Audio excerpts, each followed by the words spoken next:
Pour le groupe de l'Union centriste.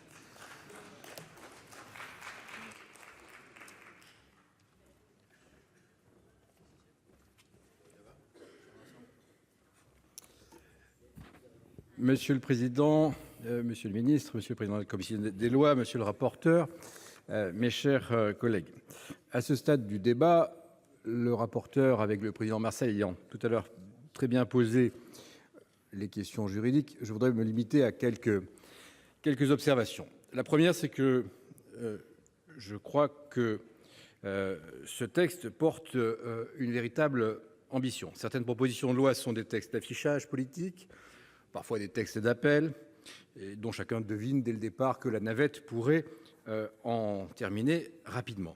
Et la proposition de loi que le groupe Union centriste, à l'initiative de son président Hervé Marseille, vous présente aujourd'hui n'est pas de cette catégorie-là. Elle vise un problème juridique précis et donc n'a pas de visée d'affichage, c'est même tout le contraire.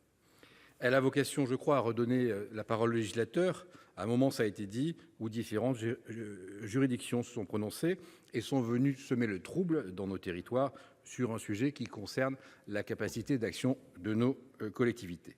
Il s'agit donc des dispositions du Code général des collectivités relatives à l'actionnariat dans les SEM et les SPL. Deuxième point, l'objet de cette proposition de loi me paraît s'inscrire dans la problématique du moment. Que cherchons-nous ? Nous cherchons à préserver l'ingénierie des communes et des collectivités et leur capacité d'action. Ça a été illustré tout à l'heure par différents exemples. À l'heure du grand débat, à l'heure de la recherche de la proximité, au moment où nous cherchons à redonner aux communes des moyens, il me semble que la question pour les communes de garder l'accès à des outils partagés qui leur donnent la capacité d'aller au-delà de leurs propres moyens propres et de développer des outils notamment d'ingénierie, cette capacité d'avoir accès à des outils qu'elle contrôle également en étant présente au capital, me paraît être un point essentiel.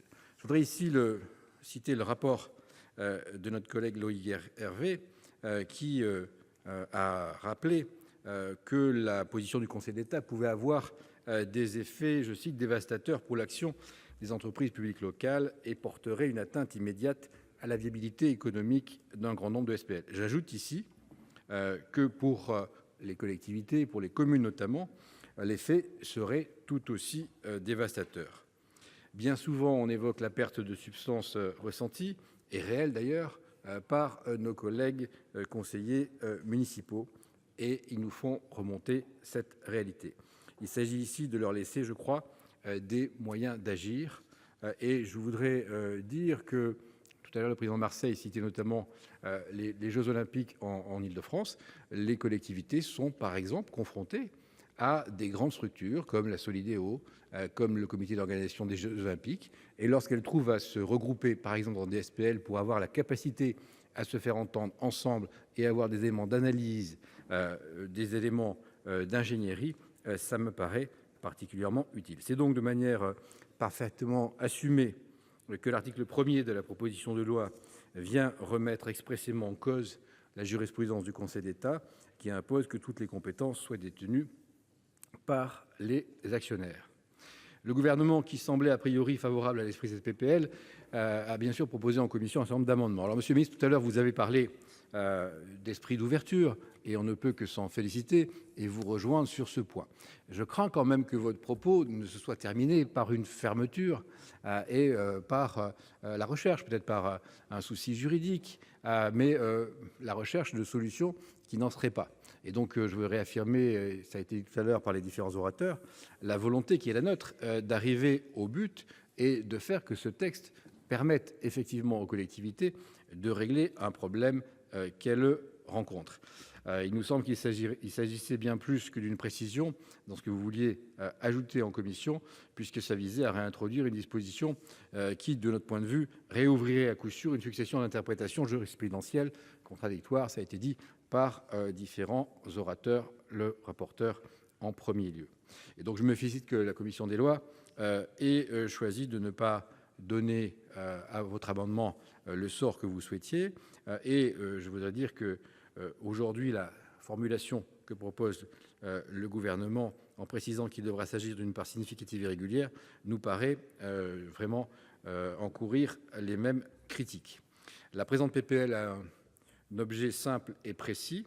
Elle vise à sécuriser de manière définitive le régime juridique des entreprises publiques locales, pas à introduire des dispositions qui pourraient, là encore, nourrir une jurisprudence abondante. Notre rapporteur, Loïc Hervé, a parfaitement compris cet objectif et je le remercie au nom de mon groupe de la qualité de son travail, ainsi que la commission qui a apporté des modifications allant dans le sens souhaité par les auteurs. Il nous semble que ce texte présenté aujourd'hui est simple et non équivoque et qu'il faut lui garder cette pureté. Il est attendu par les élus locaux. J'invite donc le gouvernement et chacun de vous, mes chers collègues, à soutenir activement cette proposition de loi. Et sans surprise, bien évidemment, le groupe Union Centriste soutient ce texte qu'il votera et salue l'excellente initiative de son président. Voilà, je vous remercie. Merci, cher collègue.